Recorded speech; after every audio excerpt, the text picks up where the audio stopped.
Madame Michou, je ne sais pas si c'est comme ça qu'on Oui, doit c'est vous Michou. appeler. Ah ben Michou, voilà, pas super. madame.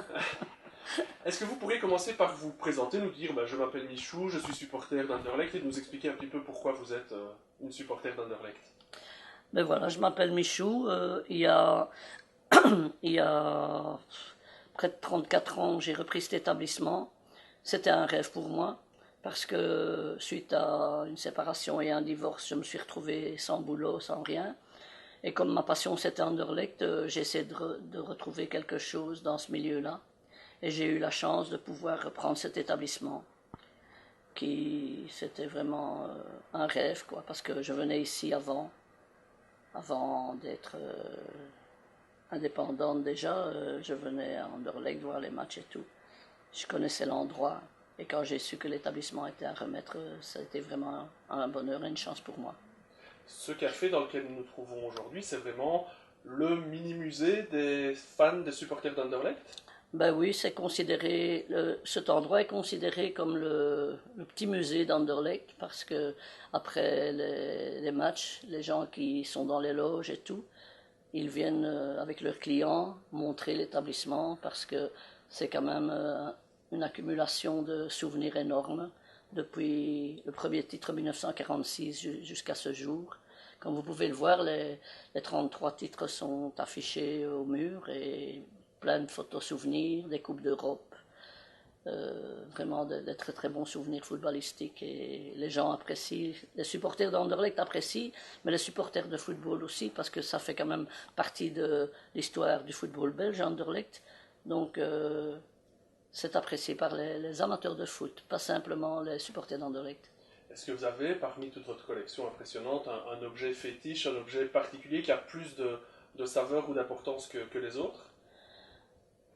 J'ai plusieurs trophées que j'ai reçus des gens d'Anderlecht, mais ça, malheureusement, je ne les expose pas ici. C'est dans mon privé. J'ai le, le trophée tous les ans, on offre un trophée à un sportif, le mérite sportif, quand Anderlecht a gagné sa première Coupe d'Europe. Mais ça, malheureusement, je ne l'ai pas ici. Il est chez moi dans mon petit appart à Tenerife. Parce que c'est vraiment quelque chose auquel je tiens, que j'ai reçu d'un monsieur qui faisait partie du comité d'Anderlecht. Il était très âgé, il est venu me donner ça, c'était vraiment un très très beau cadeau. Mais sinon, tous mes fanions, mes souvenirs,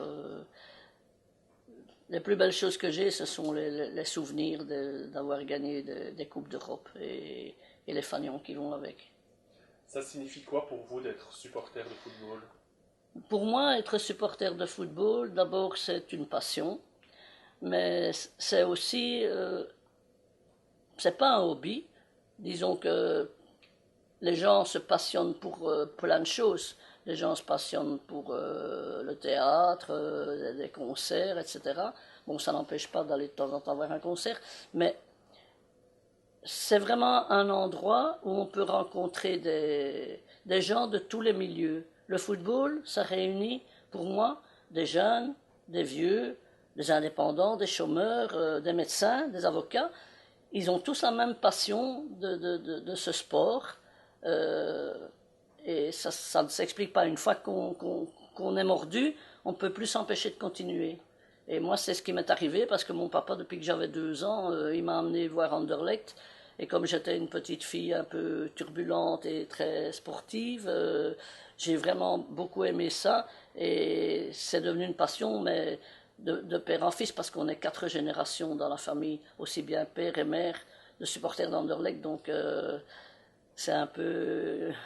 On a été un peu contaminés, mais bon, moi surtout parce que quand j'étais petite, élevée par une grand-mère, mes parents étaient séparés, donc ma seule distraction, c'était mon papa qui venait me chercher le dimanche. Et à cette époque-là, il n'y avait quand même pas beaucoup de distractions. J'ai changé de quoi? Oui. Si vous trouvez que c'est trop long, on peut. C'est super, c'est couper. vraiment super super intéressant. Il y a... Un peu plus bas, mais c'est très bien, voilà, ça continue, je suis arrêté. Alors, vous nous avez parlé de plusieurs générations de votre famille, supporters d'Anderlecht. Vous avez dû donc voir ou sentir une évolution dans ce monde du football d'aujourd'hui. Quel regard vous portez-vous aujourd'hui sur sur ce milieu du football, peut-être d'Anderlecht, mais de manière plus générale? Ben, c'est un peu triste à dire, mais je suis un petit peu, disons, très déçu de la tournure dont prennent les événements parce que à cause de l'argent, ces transferts faramineux. Avant, on s'attachait à des joueurs. Les joueurs, ils venaient ici, ils venaient dire bonjour aux supporters et tout. On avait des préférés, puis dès qu'ils étaient là depuis longtemps, Vercouteren, etc. Donc, Schiffer, vraiment toutes des vedettes de l'ancien temps, comme on dit. Et maintenant, si on s'attache à un joueur, en fait, on réalise très bien que ce sont des mercenaires, qu'ils viennent pour se montrer, pour être achetés et pour aller jouer ailleurs. Donc ça, c'est très négatif pour moi, mais ça ne m'empêchera pas de continuer à supporter mon équipe. Mais sinon, on ne sait plus s'attacher à un joueur en particulier. C'est notre équipe, voilà, et on doit faire avec, quoi. L'équipe, pour vous, de l'âge d'or d'Anderlecht, de la période que vous avez préférée, qui vous a le plus marqué au niveau de vos souvenirs, c'est à quel moment? Ben, il y en a eu plusieurs, il n'y en a pas... Qui a l'air trop Non, compliqué je pour suis vous. pas timide, non. Eh ben voilà. Madame Michou, je ne sais pas si c'est comme ça qu'on Oui, doit c'est vous Michou. appeler. Eh ben Michou, voilà, super. pas madame. Est-ce que vous pourriez commencer par vous présenter, nous dire je m'appelle Michou, je suis supporter d'Anderlecht, et nous expliquer un petit peu pourquoi vous êtes une supporter d'Anderlecht? Ben voilà, je m'appelle Michou. Il y a près de 34 ans, j'ai repris cet établissement. C'était un rêve pour moi, parce que suite à une séparation et un divorce, je me suis retrouvé sans boulot, sans rien. Et comme ma passion c'était Anderlecht, j'ai essayé de retrouver quelque chose dans ce milieu-là. Et j'ai eu la chance de pouvoir reprendre cet établissement, qui c'était vraiment un rêve, quoi, parce que je venais ici avant d'être indépendante déjà, je venais à Anderlecht voir les matchs et tout. Je connaissais l'endroit. Et quand j'ai su que l'établissement était à remettre, ça a été vraiment un bonheur et une chance pour moi. Ce café dans lequel nous nous trouvons aujourd'hui, c'est vraiment le mini-musée des fans, des supporters d'Anderlecht? Ben oui, c'est considéré, cet endroit est considéré comme le petit musée d'Anderlecht parce que après les matchs, les gens qui sont dans les loges et tout, ils viennent avec leurs clients montrer l'établissement parce que c'est quand même une accumulation de souvenirs énormes depuis le premier titre 1946 jusqu'à ce jour. Comme vous pouvez le voir, les 33 titres sont affichés au mur et plein de photos souvenirs, des Coupes d'Europe, vraiment des très très bons souvenirs footballistiques et les gens apprécient, les supporters d'Anderlecht apprécient, mais les supporters de football aussi parce que ça fait quand même partie de l'histoire du football belge, Anderlecht. Donc c'est apprécié par les amateurs de foot, pas simplement les supporters d'Anderlecht. Est-ce que vous avez, parmi toute votre collection impressionnante, un objet fétiche, un objet particulier qui a plus de saveur ou d'importance que les autres? J'ai plusieurs trophées que j'ai reçus des gens d'Anderlecht, mais ça, malheureusement, je ne les expose pas ici. C'est dans mon privé. J'ai le trophée tous les ans, on offre un trophée à un sportif, le mérite sportif, quand Anderlecht a gagné sa première Coupe d'Europe. Mais ça, malheureusement, je ne l'ai pas ici. Il est chez moi, dans mon petit appart à Tenerife. Parce que c'est vraiment quelque chose auquel je tiens, que j'ai reçu d'un monsieur qui faisait partie du comité d'Anderlecht. Il était très âgé, il est venu me donner ça, c'était vraiment un très très beau cadeau. Mais sinon, tous mes fanions, mes souvenirs, les plus belles choses que j'ai, ce sont les souvenirs d'avoir gagné des Coupes d'Europe et les fanions qui vont avec. Ça signifie quoi pour vous d'être supporter de football? Pour moi, être supporter de football, d'abord c'est une passion, mais c'est aussi, c'est pas un hobby. Disons que les gens se passionnent pour plein de choses. Les gens se passionnent pour le théâtre, des concerts, etc. Bon, ça n'empêche pas d'aller de temps en temps voir un concert, mais c'est vraiment un endroit où on peut rencontrer des gens de tous les milieux. Le football, ça réunit, pour moi, des jeunes, des vieux, des indépendants, des chômeurs, des médecins, des avocats, ils ont tous la même passion de ce sport.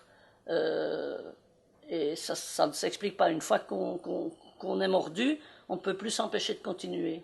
Et moi, c'est ce qui m'est arrivé parce que mon papa, depuis que j'avais 2 ans, il m'a amené voir Anderlecht.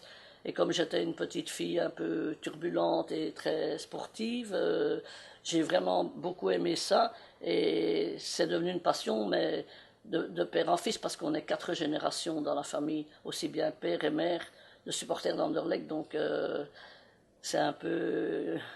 On a été un peu contaminés, mais bon, moi surtout parce que quand j'étais petite, élevée par une grand-mère, mes parents étaient séparés, donc ma seule distraction, c'était mon papa qui venait me chercher le dimanche. Et à cette époque-là, il n'y avait quand même pas beaucoup de distractions. J'ai changé de plan. Oui, Si vous trouvez que c'est trop long, on peut... c'est super. C'est vraiment super intéressant. Il y a... Un peu plus bas, mais vous êtes très bien vers. Voilà, et ça continue, je vais arrêter. Alors, vous nous avez parlé de plusieurs générations de votre famille, supporters d'Anderlecht. Vous avez dû donc voir ou sentir une évolution dans ce monde du football d'aujourd'hui. Quel regard vous portez-vous aujourd'hui sur ce milieu du football, peut-être d'Anderlecht, mais de manière plus générale? Ben, c'est un peu triste à dire, mais je suis un petit peu, disons, très déçu de la tournure dont prennent les événements, parce que à cause de l'argent, ces transferts faramineux, avant, on s'attachait à des joueurs. Les joueurs, ils venaient ici, ils venaient dire bonjour aux supporters et tout. On avait des préférés, puis dès qu'ils étaient là depuis longtemps, Vercouteren, etc. Donc, Schiffer, vraiment toutes des vedettes de l'ancien temps, comme on dit. Et maintenant, si on s'attache à un joueur, en fait, on réalise très bien que ce sont des mercenaires, qu'ils viennent pour se montrer, pour être achetés et pour aller jouer ailleurs. Donc ça, c'est très négatif pour moi, mais ça ne m'empêchera pas de continuer à supporter mon équipe. Mais sinon, on ne sait plus s'attacher à un joueur en particulier. C'est notre équipe, voilà, et on doit faire avec, quoi. L'équipe, pour vous, de l'âge d'or d'Anderlecht, de la période que vous avez préférée, qui vous a le plus marqué au niveau de vos souvenirs, c'est à quel moment? Ben, il y en a eu plusieurs, il n'y en a pas eu, puisque je vais depuis tellement longtemps. Donc les premiers vraiment très grands souvenirs, c'est les années 60, où Anderlecht a été champion plusieurs fois d'affilée, et où on avait une équipe avec un entraîneur, Sinibaldi, qui vraiment jouait l'offensif, il jouait tout le temps avec beaucoup d'attaquants, on encaissait toujours 1 ou 2 goals, mais on en marquait 4 ou 5, voilà. Et ça, c'était vraiment le football, comme on a appelé le football champagne. Et ça, c'était une terrible époque, c'est toute ma jeunesse aussi. Mais après, c'était les Coupes d'Europe. Dans les années 70, comme vous pouvez voir les magnifiques fanions là que j'ai, on a quand même gagné 3 Coupes d'Europe, 2 Supercoupes contre pas n'importe qui, le Bayern de Munich, Liverpool. Donc c'était la toute grande époque européenne d'Anderlecht qui a fait connaître Anderlecht dans le monde entier et la Belgique dans le monde entier, parce que on avait vraiment une réputation, une très bonne réputation, et on était très fiers de cette équipe à l'époque. Donc les années 60 et les années 70. Après, un petit peu moins, mais il ne faut quand même pas oublier qu'Anderlecht est tous les ans en Coupe d'Europe. Tous les ans, Anderlecht est en Coupe d'Europe. Donc, et le football aussi, j'ai oublié quelque chose, la parenthèse, pourquoi j'aime aussi le football, parce que j'aime aussi mon équipe nationale, et j'aime bien qu'on représente notre équipe, qui pour le moment tourne très très bien. Mais quand on a vécu ce que j'ai vécu au Mexique, aux États-Unis, au Japon et au Brésil, c'est vraiment fabuleux, parce que là on se retrouve tous les clubs de Belgique, aussi bien les Flamands, les Wallons. On est belge avant tout, brugeois, standardmen et tout. Et ça, c'est formidable aussi, l'équipe nationale pour ça, avec le football. J'allais justement vous poser cette question. Être supporter, ça veut dire aimer son équipe. Est-ce que ça veut aussi dire qu'il y a une rivalité avec les autres clubs? Cette notion du fair play, du respect entre les supporters de différentes équipes, comment est-ce que vous concevez ça? Ben, ce qui m'attriste un petit peu, c'est que souvent, quand on parle football, les gens qui ne sont pas amateurs de football, oui, c'est des bagarres, c'est des hooligans, etc. Il faut quand même se dire que la majorité des gens ne sont pas des hooligans. Et qu'entre clubs et entre diverses régions de Belgique et tout ça, On a des copains dans tous les coins de la Belgique. Et moi, c'est ce que j'essaye de pousser en avant.